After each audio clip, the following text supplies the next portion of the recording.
buenas. Mi nombre es Marvin Torres. Yo soy docente investigador del Instituto Interdisciplinario de Ciencias Naturales. En este momento quiero hablarles acerca de lo que es la biodiversidad aviar amenazada y variabilidad climática con un enfoque desde el bosque seco. Para empezar mi presentación quiero decir de que es muy importante que entendamos que el bosque seco es una zona muy importante para Centroamérica. Está ubicado en la parte suroeste y se le denomina desde el punto de vista zoogeográfico vertiente seca del Pacífico. Este es un ecosistema que tiene, por lo menos en Nicaragua, más del 50% de la biodiversidad presente en todo el país, además de poseer 17 especies que son únicas para esta región del Pacífico. Estas especies están adaptadas al clima del bosque seco y a la variabilidad que tiene el bosque seco y es por lo tanto un importante reservorio de especies las cuales no pueden ser encontradas incluso en algunas otras partes del mundo.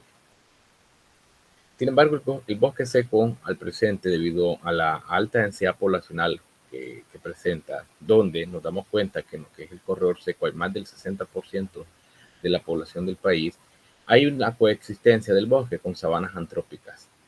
Esto debido principalmente a actividades ganaderas o a la erosión que ha provocado la pérdida de la masa forestal en esta zona, lo cual ha llevado a que la gramínea o los poáceas hagan su presencia y sean más numerosas, desplazando de alguna manera en algunas zonas lo que serían áreas de bosque. En estas áreas, por ejemplo, de bosque aún subsisten, en estas áreas naturales también, aún subsisten alguna biodiversidad que se le ha considerado históricamente característica del bosque seco. Esta biodiversidad principalmente incluye ciertos tipos de tecolotes como el búho Megascoptoperi o especies de endemismo regional como el quiscalus nicaragüense, el cual habita los humedales de los grandes lagos, tanto de Managua como de Nicaragua y la porción norte de Costa Rica. Para entender un poco el enfoque que estamos dando, primero vamos a recalcar que algunos de los análisis y las aseveraciones que estamos virtiendo en esta presentación son producto de un estudio acerca de la biodiversidad del bosque seco que fue llevado por varios investigadores, donde se intentó, en medida de lo posible, tener más de 40 puntos de monitoreo a lo largo de la vertiente del Pacífico. Todos estos puntos tuvieron como coincidencia que eran llevados a cabo en áreas naturales y que no correspondieran a listados de una visita únicamente, sino que fueran producto de visitas paulatinas y sistemáticas, las cuales llevaran como eje tener una biodiversidad representativa de cada uno de estos puntos. El primer resultado importante que encontramos en esto, y esto nos va a servir de preámbulo para lo que queremos hablar, es que la diversidad de aves está distribuida en dos grandes grupos: aquellas aves que habitan de los 0 a los 600 metros sobre el nivel del mar y aquellas aves que habitan de los 600 metros del mar en adelante. Esto es importante porque, según la literatura, los bosques de zonas premontanas altas, arriba de los 500 metros del mar, van a sufrir cierto grado de afectación o se van a encontrar en riesgo debido al calentamiento global, significando que en el bosque seco tenemos áreas que son importantes y frágiles desde el punto de vista del cambio climático. También nos encontramos, por ejemplo, que muchas de estas especies que dependen de bosques dependen también de grandes áreas boscosas. Sabemos que la presencia de áreas boscosas es un factor importante para la adaptación y mitigación de los efectos del cambio climático, porque ayudan tanto a mantener todavía el componente de hídrico, pero también ayuda con la temperatura de paisaje.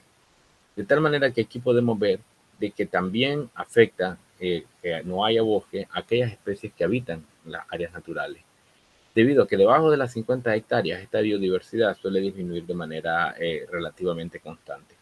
¿Qué es importante en este sentido?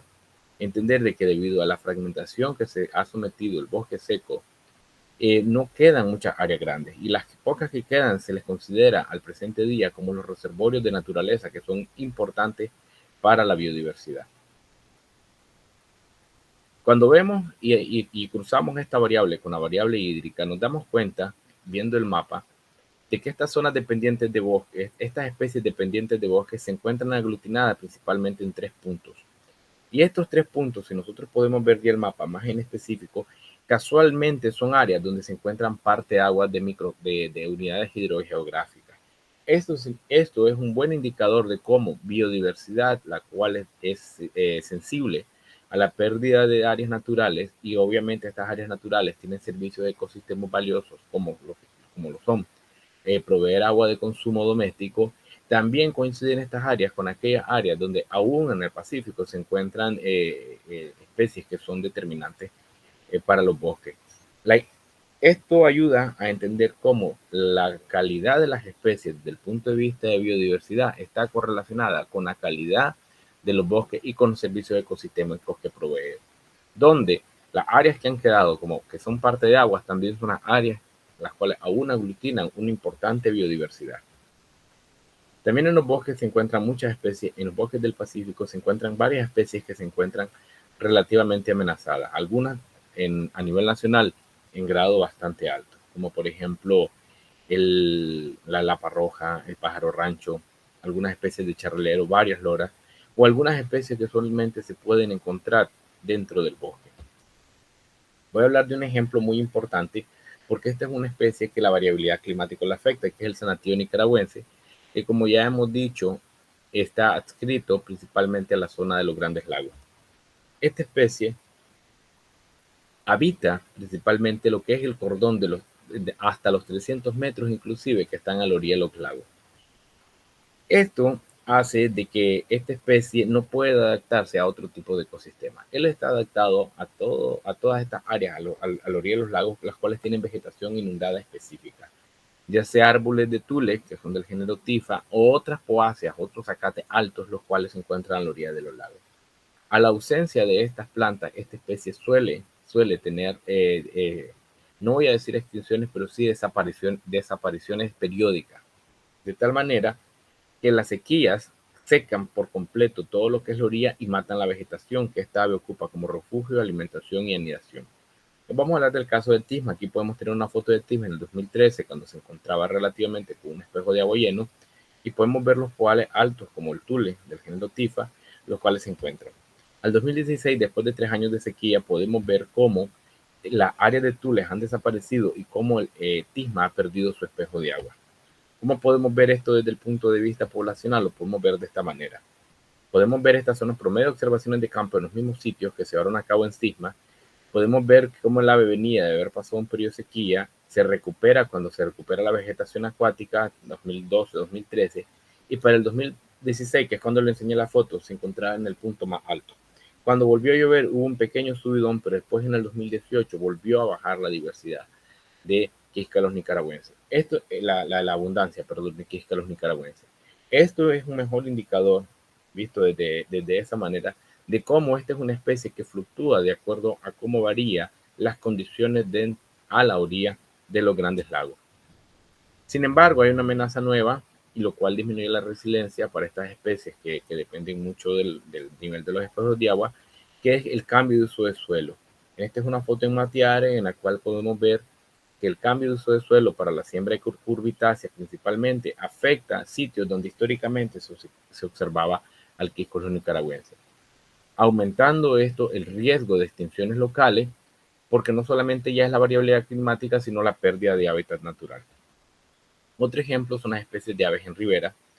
Estos son datos tomados en el río Jesús, ¿verdad? Teníamos varios puntos de conteo.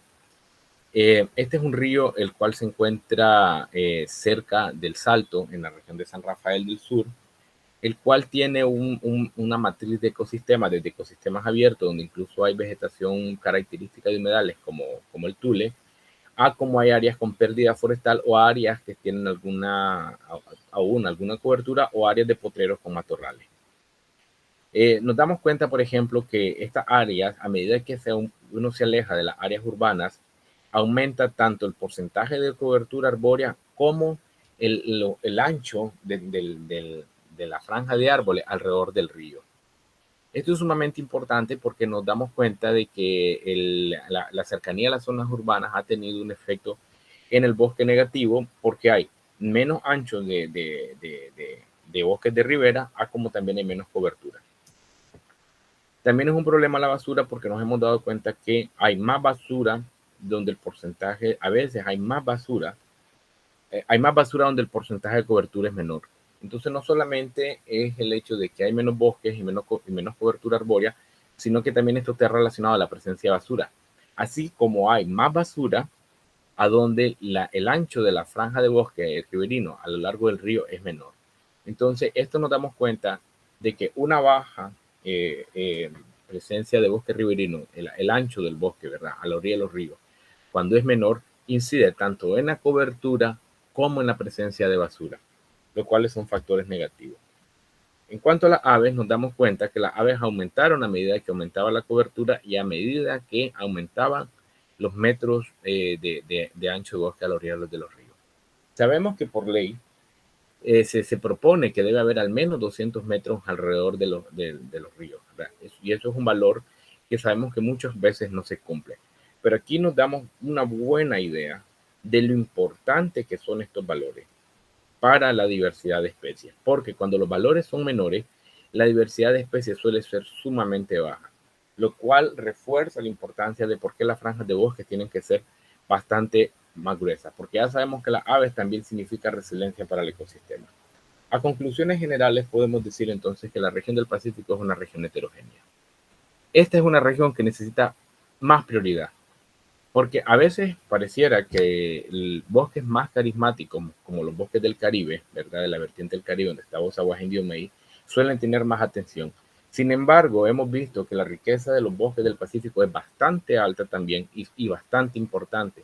Lo único que está bajo presiones de fragmentación y históricamente no se ha investigado a profundidad su diversidad como se está haciendo ahora.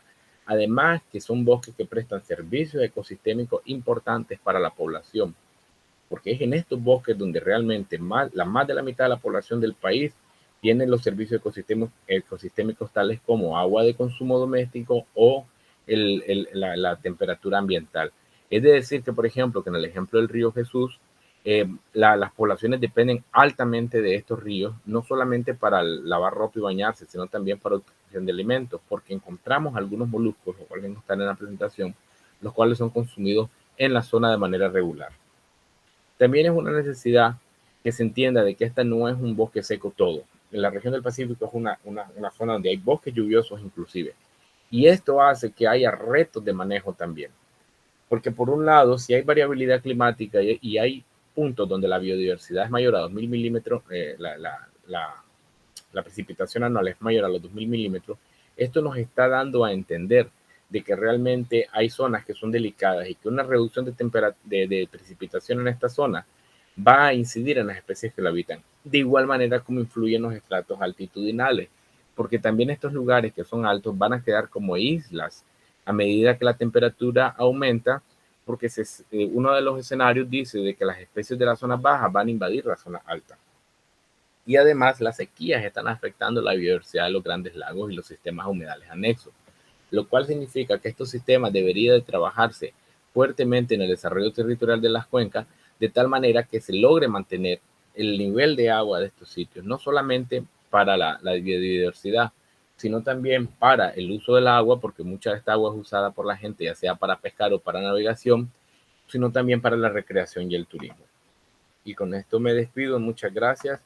Espero hayan servido esto para algunas consultas, algunas preguntas y espero que la presentación pueda responder algunas dudas que hayan tenido.